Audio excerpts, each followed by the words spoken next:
Hi friends, எல்லாருக்கும் வணக்கம். இன்றைக்கி நம்ம கேசரி எப்படி செய்யறதாங்க பார்க்க போகிறோம். கேசரி எல்லாரும் செய்கிற ஒன்று தான்.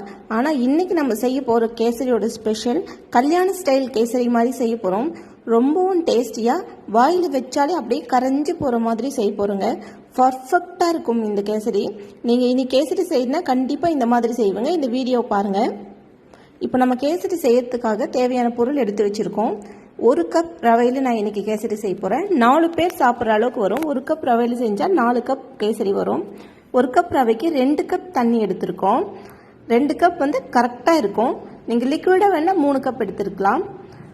சுகர் இனிப்பு இதுக்கு 1 கப் ரவைக்கு 1 கப் சுகர் சரியாக இருக்கும். நெய் தேவையான அளவுக்கு, முந்திரி திராட்சை நம்மளோட தேவையான அளவுக்கு தான். அது ரெண்டும் ஆப்ஷனல் தான். பட் சேர்க்குறோம் அப்படின்னா கேசரி இன்னும் ரிச்சாகவும் டேஸ்டியாகவும் இருக்கும். வாங்க இப்போ கேசரி எப்படி செய்யுதுன்னு பார்க்கலாம். ஃபஸ்ட்டு ஒரு கடாய் வச்சுக்கலாம். அடி கனமான கடாய் எடுத்துக்கோங்க, இல்லைன்னா நான்ஸ்டிக் எடுத்துக்கோங்க. அதில் ஒரு 2 ஸ்பூன் நெய் சேர்த்துக்கலாம். இப்போது முந்திரி பருப்பு முழுசாக இருக்குது. நம்ம இதை நல்லா உடைச்சி துண்டு துண்டாக எடுத்து நெய்யில் போட்டு ஃபஸ்ட்டு வறுத்துக்குவோம். ஏன் நம்ம உடைச்சி சேர்த்துக்கிறோம் அப்படின்னா, சாப்பிடும்போது ரொம்ப பெருசாக தாங்காமல் அங்கங்கே நிறைய இருக்கிற மாதிரியும் குட்டி குட்டியாக வாயில் படும்போது டேஸ்ட் ரொம்ப நல்லாயிருக்கும். அதுக்காக தான். இப்போ இந்தளவு கலர் வந்ததும் இதோட நம்ம கிஸ்மிஸ் பழத்தை ஆட் பண்ணிக்கலாம். உலர் திராட்சை நீங்கள் மீடியம் ஃப்ளேமில் லோ ஃப்ளேமில் வச்சுட்டு இந்த மாதிரி வருங்க, இல்லைன்னா அடிப்பிடிச்சிடும், கருகி போயிடும். நல்லா பலூனாக வரட்டும் திராட்சை. பாருங்கள், இப்போ ரெடி ஆகிடுச்சு. இப்போ நம்ம இந்த பாத்திரத்தில் இருக்க திராட்சையை அப்படியே எடுத்து இன்னொருத்தில் வச்சுட்டு நம்ம இதே பாத்திரத்தில் நெக்ஸ்ட்டு செய்ய போகிறோம்.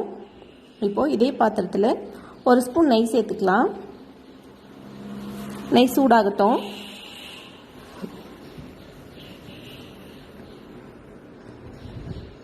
நெய் நல்லா சூடான அப்புறம் நம்ம எடுத்து வச்சுருக்கிற 1 கப் ரவையை அதோடு சேர்த்து வறுத்துக்கலாம். கண்டிப்பாக இன்றைக்கி எந்த அளவுக்கு நீங்கள் நெய் அதிகமாக சேர்த்து ரவை வறுக்கிறீங்களோ, ரவை நல்லா ஃப்ரை ஆகணும். ரவை நல்லா வறுபடும் போது ரவை குழஞ்சி போயிடாது. நல்லா முத்தாக கேசரியில் அப்படியே நிற்கும். வாயில் வைக்கும் போது ரவை நமக்கு வாய்க்கு நல்லா அழகாக இருக்கும். பாருங்கள், நல்ல கலர் வந்துருச்சு. இந்தளவுக்கு வந்தால் போதும். இன்னும் கொஞ்சம் விட்டோம்னா ரொம்ப கலர் மாறிடும். இப்போ அதே பேனில் 2 கப் தண்ணி சேர்த்துக்கிறேன். உங்களுக்கு கேசரி திக்காக வேணும்னா 2 கப் சரியாக இருக்கும். கொஞ்சம் குழஞ்சாப்பில் வேணும்னா 2.5 கப்லேருந்து 3 கப் வரைக்கும் தண்ணி சேர்த்துக்கலாம். இப்போ வறுத்து வச்சுருக்கிற ரவையை இதோட சேர்த்துக்கலாம். தண்ணி நல்லா கொதிக்கும் போது ரவையை சேர்த்துக்கோங்க, அதுக்கு முன்னாடி சேர்க்காதீங்க. இப்போ மெதுவாக கிளறி விட்டுட்டே இருப்போம். ஒரு 2 நிமிஷத்தில் இது வெந்து வந்துடும். ஏன்னா ஆல்ரெடி நம்ம ரவை வறுத்துருக்குறோம், நல்லா அந்த சூட்டோடு இருக்குது. ஸோ குயிக்காக வெந்துடும். இதில் ஒரே ஒரு பிஞ்சு உப்பு சேர்த்துக்கலாம். அந்த டேஸ்ட்டு கொஞ்சம் இன்னும் தூக்கி கொடுக்கும். பாருங்கள், இப்போ வெந்துருச்சு. ரவை நல்லா வெந்துடும், ஆனால் ரவை குழஞ்சி போகாது, முத்து அப்படியே இருக்கும். அந்த டேஸ்ட்டு தான் பர்ஃபெக்டாக இருக்கும்.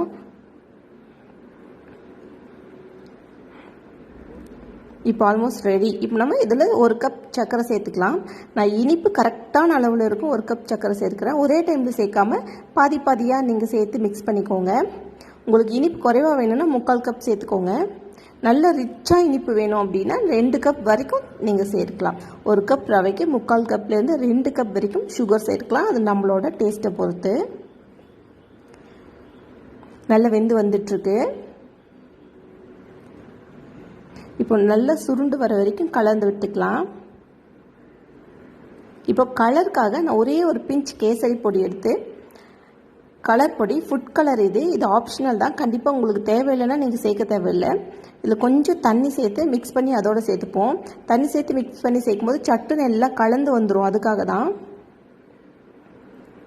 உங்களுக்கு கேசரி பொடி வேண்டாம், ஃபுட் கலர் வேண்டாம் அப்படின்னா ஒரு 4 போல் குங்குமப்பூ எடுத்து அதை சுடு தண்ணியில் போட்டு ஊற போட்டு நீங்கள் சேர்த்துக்கிட்டாவும் நல்ல ஒரு எல்லோ கலர் கிடைக்கும். என்கிட்ட இப்போ குங்குமப்பூ இல்லை, அதனால் நான் கேசரி பவுடர் சேர்த்துக்கிட்டேன். பாருங்கள், நல்லா இப்போ வெந்து சுருண்டு வந்துடுச்சு.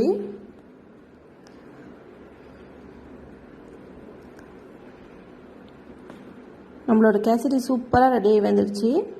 இப்போ இதோட ஆல்ரெடி வறுத்து வச்சுருக்கிற முந்திரியும் கிஸ்மிஸ் பழத்தையும் சேர்த்துப்போம். சேர்த்து நல்லா கலந்து விட்டுப்போம்.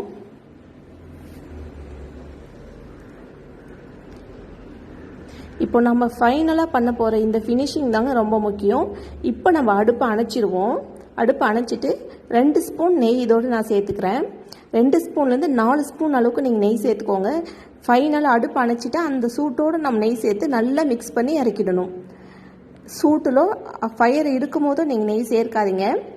அந்த நெய்யோட ஸ்மெல் வந்து அந்த சூட்டுக்கு சரியாக இருக்கும். இப்போ கலரும் போது நல்ல ஒரு மணமாக இருக்கும். கேசரியும் நல்ல உதிராக வாயில் வைக்கும்போது அப்படியே கரைஞ்சி போகும். நம்மளோட சூப்பரான கல்யாண டேஸ்ட் கேசரி ரெடி ஆயிடுச்சு. கண்டிப்பாக இந்த மாதிரி நீங்கள் ட்ரை பண்ணி பாருங்கள். கேசரி ரொம்பவும் சூப்பராக வரும். பாருங்கள், சூப்பரான கேசரி ரெடி ஆயிடுச்சு. வாயில் வச்சாலே அப்படியே கரைஞ்சி போயிடும் இந்த கேசரி. இந்த வீடியோ உங்களுக்கு பிடிச்சிருந்தா இந்த வீடியோவை லைக் பண்ணுங்கள். உங்கள் ஃப்ரெண்ட்ஸ் கூட இந்த வீடியோவை ஷேர் பண்ணிக்கோங்க. உங்களுக்கு இந்த வீடியோவில் ஏதாவது சஜஷன்ஸ் இருந்தால் மறக்காமல் நீங்கள் கமெண்ட் பாக்ஸில் சொல்லுங்கள். இன்னும் நீங்கள் நம்ம சேனலை சப்ஸ்கிரைப் பண்ணலை அப்படின்னா ப்ளீஸ் நம்ம சேனலை சப்ஸ்கிரைப் பண்ணிக்கோங்க. பக்கம் இருக்கிற பெல் பட்டனை கிளிக் பண்ணிவிடுங்க.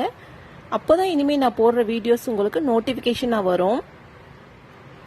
உங்களுக்கு இனிமேல் ஃப்யூச்சரில் எந்த மாதிரியான வீடியோஸ் வேணும், ஏதாவது சஜஷன்ஸ் இருந்தால் ப்ளீஸ் கமெண்ட் பாக்ஸில் சொல்லுங்கள். இவ்வளோ நேரம் பொறுமையாக இந்த வீடியோ பார்த்ததுக்கு ரொம்ப நன்றி.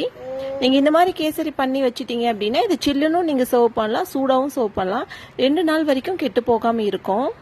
தேங்க்யூ.